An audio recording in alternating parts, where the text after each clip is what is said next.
बिस्मिल्लाहिर्रहमानिर्रहीम। अस्सलाम वालेकुम। पत्थर चट या पत्थर चट्टा भी कहते हैं इसको, और बहुत ही खूबसूरत सा प्लांट है और इसको मदर ऑफ़ थाउजेंड्स भी कहते हैं।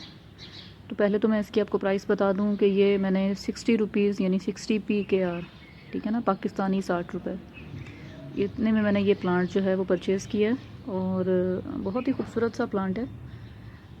और मदर ऑफ़ थाउजेंड इसको इसलिए कहते हैं क्योंकि इसके छोटे छोटे बेतहाशा जो है वो इसी से, इसके पत्ते से प्लांट जो हैं वो बन जाते हैं। जैसे ये देखें, ये जितनी भी इसकी जो देखें पत्ते नोकीले हैं, ये इसकी हर नोक अपने आप में एक पूरा एक पौधा है। इस पत्ते को अगर मिट्टी में दबा दें तो यानी बहुत ज़्यादा नीचे नहीं दबाना, बस यानी इसको पत्ते को रख कर मिट्टी पर और उसके ऊपर थोड़ी सी मिट्टी डाल दें तो ये जो किनारे हैं यहाँ पे पौधे उगने शुरू हो जाते हैं। फिर उन पौधों को, और उसके साथ जड़ें भी होती हैं ज़ाहिर है, तो उन पौधों को बहुत आराम से जो है अलग करके उगा लें तो वो भी उग जाता है। इसके अलावा ये पत्तों से भी उग जाता है और साथ साथ ये अपने पप्स भी देता रहता है। अब कहने को ये 60 रुपये में मैंने एक पौधा लिया, लेकिन मैंने असल में एक पौधा नहीं लिया। ये मेरे पास 3 से 4 पौधे जो हैं वो हैं 60 रुपये में।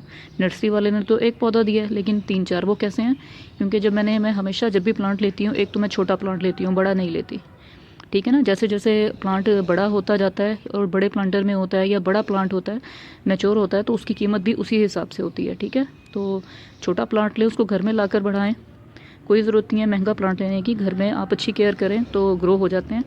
तो ये जब मैं लाई थी तो इसमें ये बैग में था, ग्रोइंग बैग में छोटे से, और इसमें यहाँ यहाँ करके जो है ना वो 2-3 छोटे छोटे इसके पप्स यानी इसके छोटे छोटे बेबी प्लांट्स थे। तो जब मैंने इसको लाकर अपने प्लांटर में, ये देखें, बैग से निकाल कर प्लांटर में शिफ्ट किया, ये 9 से 10 इंच का प्लांटर है मेरा। तो इसमें जब मैंने शिफ्ट किया तो वो जो छोटे बेबी प्लांट्स थे उनको मैंने अलग करके तो छोटे छोटे गमलों में यानी 3 से 4 इंच के गमलों में मैंने उनको लगा दिया। जब भी कोई पौधा जो है वो शिफ्ट करें, कहीं पे लगाएं, तो पौधे के साइज़ के हिसाब से प्लांटर चूज़ करें। अगर पौधा बहुत छोटा है तो बहुत छोटा सा ही गमला लें, एकदम से बड़े प्लांटर में नहीं लगाना चाहिए। ये भी आपके लिए एक जो है वो टिप है, क्योंकि जब हम छोटा सा पौधा किसी बड़े सारे प्लांटर में लगाते हैं तो उसको जब पानी देते हैं तो उस प्लांटर के हिसाब से उसमें पानी मिट्टी के अंदर होता है, और पौधा छोटा होता है उसको इतनी पानी की ज़रूरत नहीं होती। और बड़े प्लांटर में ज़्यादा पानी जो है वो एब्जॉर्ब होने की वजह से वो फिर जो बेबी प्लांट होता है उसको रूट रॉट हो जाता है, यानी उसकी जड़ें गल जाती हैं और पौधा ख़त्म हो जाता है। तो इसलिए हमेशा प्लांटर जो है वो प्लांट के साइज़ के हिसाब से चूज़ करना चाहिए। और इसी तरह से फर्टिलाइज़र भी जो है वो प्लांट की जो ग्रोथ और प्लांट की जो प्लांट का साइज़ है उसके हिसाब से देनी चाहिए। ये नहीं है कि ये छोटा सा प्लांट लिया है और इसमें मैं कोई बहुत ज़्यादा भर के गमला भर के या आधा गमला जो है वो फर्टिलाइज़र का डाल दूँगी, ऐसा नहीं होता है। जितना प्लांट का साइज़ है उसी हिसाब से फर्टिलाइज़र को हम आहिस्ता आहिस्ता बढ़ाते चले जाते हैं। और पानी का भी यही हिसाब होता है, जितना प्लांट है उसके हिसाब से पानी दिया जाता है। ये नहीं है कि छोटा सा प्लांट है उसमें बाल्टी भर के पानी डाल दी जाए।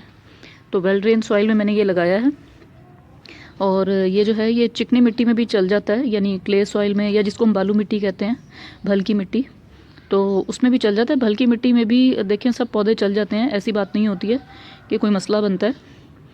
तो बस उसमें पानी की एहतियात करनी पड़ती है। तो ये जो है ना, मैंने वेल ड्रेन सॉइल ली है। वेल ड्रेन इसलिए ली जाती है कि अगर आपसे बहुत ज़्यादा एहतियात नहीं हो रही है और डर है ज़्यादा पानी डल जाएगा, तो फिर ये करते हैं कि वेल ड्रेन सॉइल ले लेते हैं, क्योंकि उसमें पानी फ़ौरन ड्रेन आउट हो जाता है, नमी रहती है बस, तो कीचड़ नहीं बनता, जितना भी पानी डाल दें वो ड्रेन आउट हो जाएगा। तो इस हिसाब से वेल ड्रेन सॉइल बेहतर रहती है। जड़ें ज़रा इजीली ग्रो हो जाती हैं। जो भल की मिट्टी होती है वो ज़रा सख्त होती है, उसमें जड़ें इतनी तेज़ी से नहीं फैलती, तो पौधा बहुत जल्दी से ग्रो नहीं करता, आहिस्ता आहिस्ता ग्रो करता है। लेकिन ऐसी बात नहीं है कि जो भल की मिट्टी या बालू मिट्टी है तो वो जो है कोई पौधों को कोई अफेक्ट कर रही होती है, ऐसी बात नहीं है। जो आपके इलाके की मिट्टी है उसके हिसाब से ग्रो करें तो कोई ऐसा मसला नहीं होता। जो बाहर के किसी इलाके से प्लांट आया हुआ है तो ज़ाहिर है उसके हिसाब से फिर मिट्टी को तैयार करना पड़ता है, लेकिन जो आपके इलाके के प्लांट्स हैं तो उसको जो है ना उसी मिट्टी में ही ग्रो करें जो आपके इलाके की है। तो ये देखें, ये बहुत ही खूबसूरत सा प्लांट है।